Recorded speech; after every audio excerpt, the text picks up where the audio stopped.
We're getting ready to build some low tunnels, and low tunnels are basically what they sound like. They are lower tunnels, so you might see high tunnels that are tall you can walk through. Low tunnels stay closer to the ground. They're usually only a couple of feet tall. Ours are, I think, about 3 feet tall. And so they're just low, they're small. So there's pros and cons of that. Pros are that they're easier to maintain temperature in because you're not dealing with such a big airspace. Cons include the fact that it's hard to work inside them because you can't get in them actively and work. You have to be kneeling. So usually in the winter season, if we're using low tunnels, that means I'm kneeling in snow, which isn't super fun. But they are really easy to put up. And so today we're going to be putting up some low tunnels. I'm going to be doing them for snow load. So here in Colorado, we're zone 5-6. We do get snow. In fact, we get some pretty heavy snow, especially when it's time to be growing stuff in these tunnels. Now, when it comes to growing things in your tunnels, there's a whole bunch of opportunity. You can grow kale, you can grow spinach, cold tolerant things. We're tending to overwinter, at least in my zone, we're going to be overwintering those things. So it's not necessarily that we're going to be able to go out and harvest those things every day because we're still dealing with shortened daylight hours. But it does mean that we're going to get a super early spring harvest, so much earlier than we would be able to get if we were growing without protection.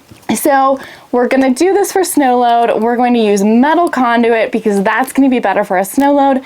And we're going to do a nice little rope spine across the top to help with that snow load as well. All right, let's go. I'm going to start by grabbing some equipment out of my shed, which could use some organizing. Don't judge. All right, rebar is up first.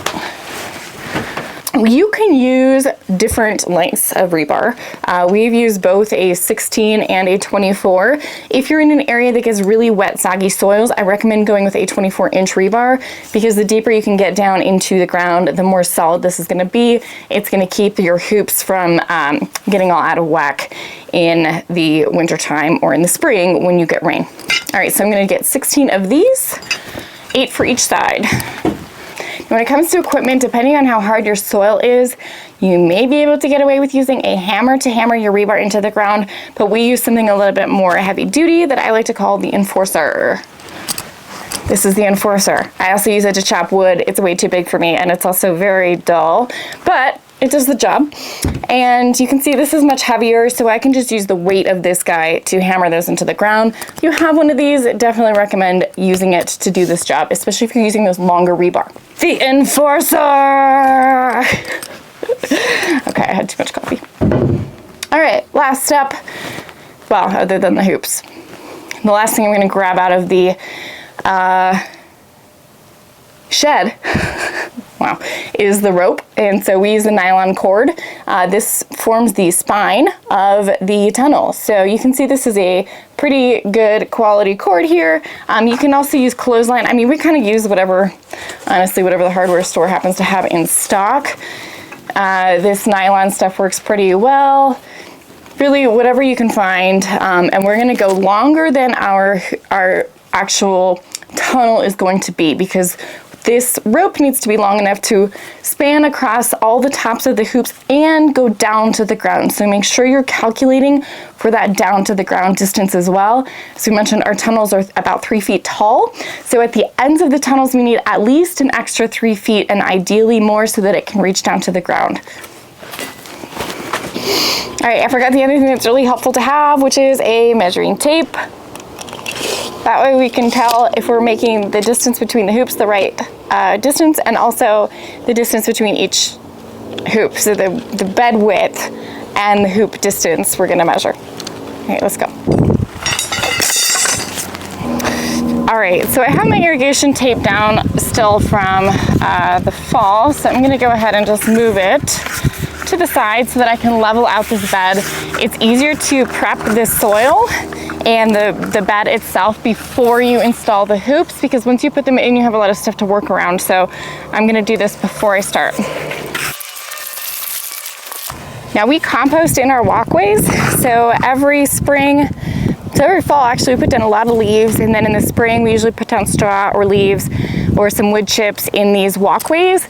And then by the end of the season, they've usually decomposed. So we usually have a lot of great compost in the walkway itself. So that's I'm shoveling that, piling it up on top of the bed.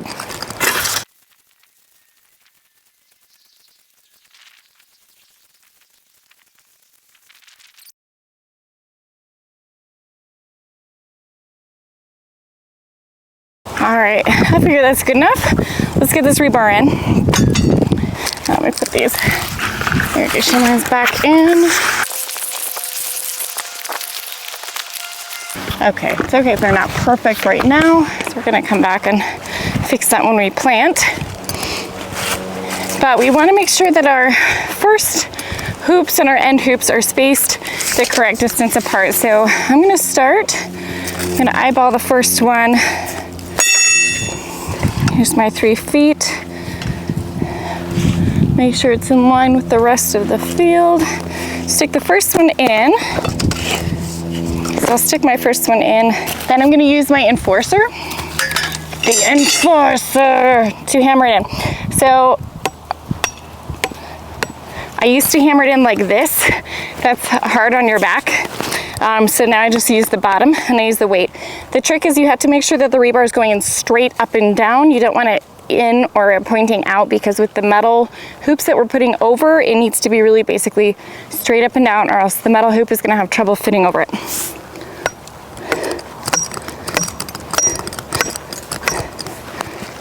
Sometimes it can help if you hold it with your foot as a guide. Make sure you're wearing steel-toed boots.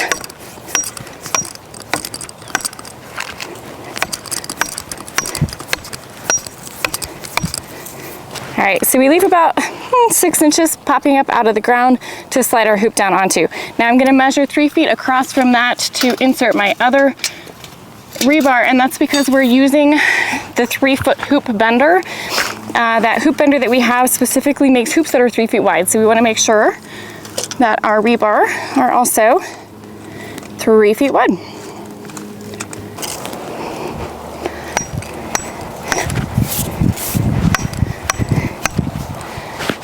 All right, I'm also gonna do my end rebar.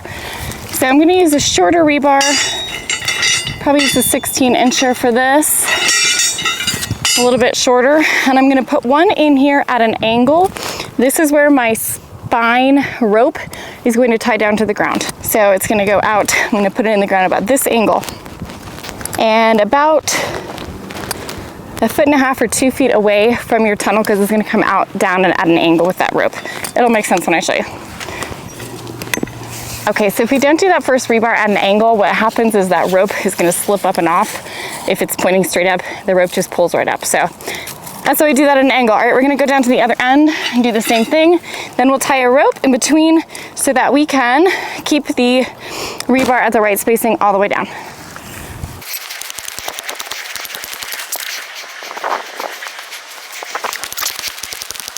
That's why you wear gloves right there. Ooh, that was a good chunk. Good story about farm accidents. I'm a 5th generation farmer, actually. And my grandpa, my dad's dad, was a corn farmer. And when he was 18, he lost his left hand in a corn threshing accident. And my great grandpa, dripping blood, my great grandpa actually lost his leg in a thresher as well, stepped back into the gears and came right off. So, family of accident prone farmers. All right, now I'm gonna get a rope and I'm gonna tie from that rebar to this rebar, and that's gonna tell me where to put the rest of the rebar so I don't have to measure each one individually. I can't imagine what it would have been like to lose a hand, like to reach into a piece of machinery to fix something and to come out without a hand. It must have been incredibly traumatic. All right, here we go. I'm gonna take this rope, I'm gonna go down to one end.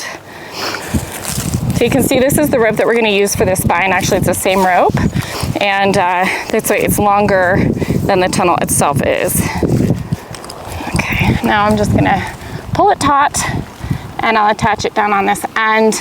And now you can see I have a nice guide for where to put the rest of the rebar.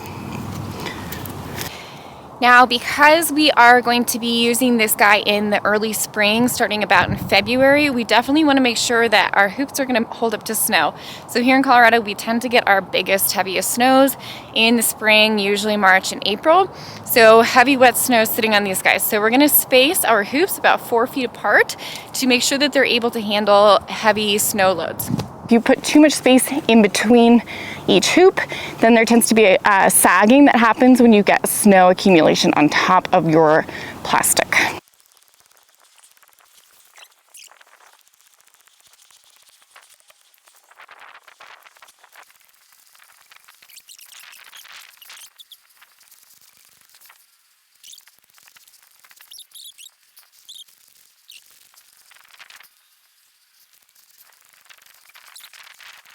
All right, so we have our electrical metal conduit. These are 3/4 inch by 10 foot long. We have used our hoop bender from Johnny's in the 3 foot wide width to bend these to shape. We reuse them every year. You can see they're pretty rusty on the ends. Not a big deal. We do use the metal for snow loads, so versus PVC, which is really just for summer or frost cloth.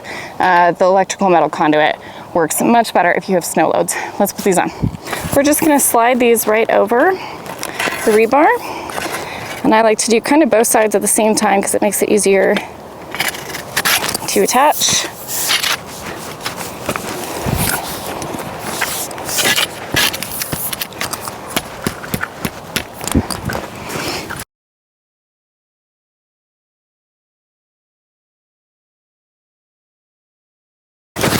I'm just hanging on them to really get them down into the ground and to work my ab strength. It's a core day. Okay, all right, we're ready to put the rope on. You catch my breath, you're not listening to me panting, breathing hard. All right, here we go. So we've got our rope here. First, we're gonna attach it to this little 45-degree angle rebar that we put in here at the end. This is gonna serve as the anchor, which is why we put it in at an angle so that when we get torque on it, it doesn't just pull off that rebar. So I don't really do a very fancy knot. I just do kind of this like twist around and then tie.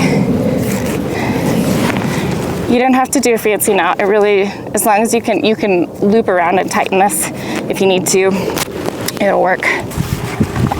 Okay, so as we mentioned, this rope spline is just to provide stability in case of snow load. So we're just gonna connect it from each hoop to the other.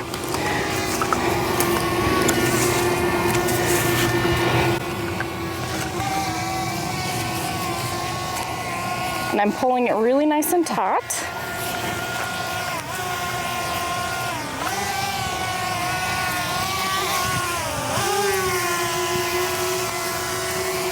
And I go around once and then a second time. Pull tight to go to the next.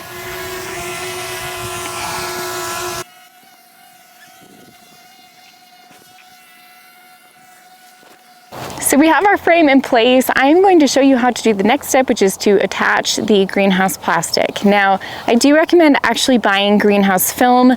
There are, rolls of plastic that you can buy at Home Depot in a pinch if you are expecting a late frost and you don't have this film already, but in general, it's best to just use the greenhouse film because it's the strongest. It's really meant for light diffusion. It's just best for the plants, and it's also just gonna hold up the best. There are all kinds of ways that you can attach greenhouse plastic. You're just using these spring clamps. We got these at Harbor Freight, and they just clip right on. And when you're looking at length, at what width of fabric you want to buy, or greenhouse plastic, depending on whether you're doing plastic or fabric, you want to make sure that it's going to be at least as wide as your hoops. So these were 10 foot, so a minimum of 10 feet wide. And actually I prefer to buy the 13 foot wide just because it gives me a little bit of extra overlap down on the ends. And then you want to make sure that you're cutting it to accommodate going all the way down to the ground. So if you cut them too short, then you're going to have open ends on your tunnel. So don't just cut them the length of your tunnel, cut them the length and then plus some to go down to the ground. All right, let's get this on.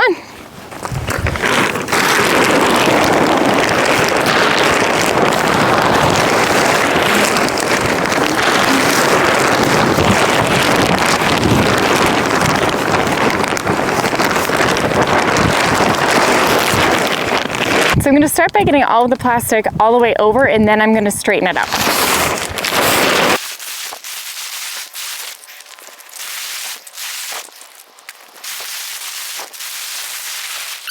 So now that I'm looking at this plastic, I'm realizing that this is actually the 10-foot width. So you can see how the 10-foot just barely comes down to the ground. So that's why I like to get the 13-foot width if I'm doing a 10-foot long hoop, because that gives me a little bit of leeway on the ends.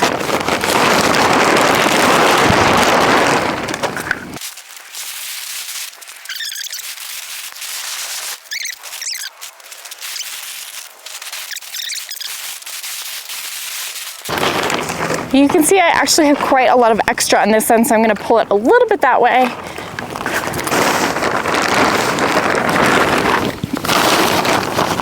All right, and now I'm going to clamp. You don't have to clamp every hoop unless it's going to be very windy. I'm going to clamp every other hoop. And I'm going to work from that end of the tunnel to this end of the tunnel. If you try to do both ends and then come in between, it gets bunched up. So I'm attaching from that end, continuing to clamp all the way down.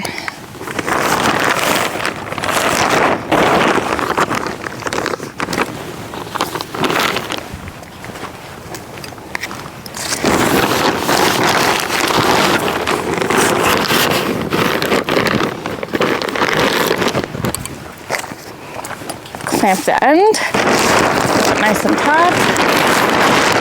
All right, so we're down here on the ends now. There are lots of ways to attach these ends, and they range from being very complicated to very simple. A lot of farmers use ratchet sets so that they can tighten and loosen. I just don't do that.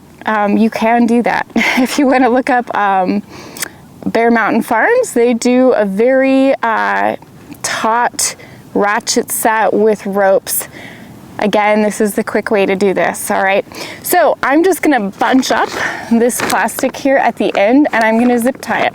I'm gonna leave this. This is gonna stay zip tied all winter. I'm not undoing it and redoing it. So I have it clamped already. Remember to clamp everything first. Now I'm gonna gather up all my excess. And remember down here, now we can see where this rebar is that we attached our rope to. So this is the attachment point where I also attach the plastic. So I'm actually gonna zip tie my plastic to this rope and rebar combination down here.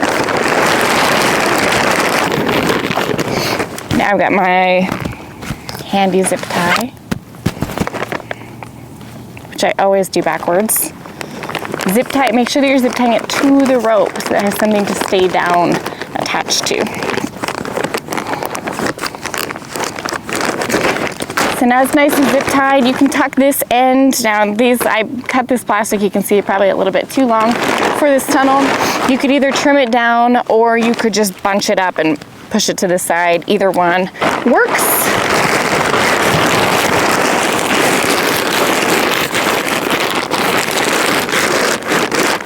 All right, and I'm gonna go do the other end.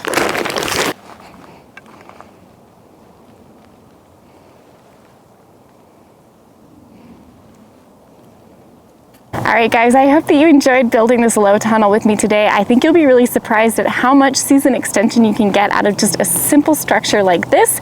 It doesn't have to be huge, it doesn't have to be complicated. And remember, there's no right or wrong way to garden or to do any of these things. It's just what works for you. So give it a try. Let me know in the comments below if you have built a low tunnel and if you do anything different than what we've done. If you want to see what we're going to put into this tunnel, please tune back in the early spring, January, February. We're going to start pre-sprouting some things to pop into these tunnels, and I think it's going to be a really colorful season.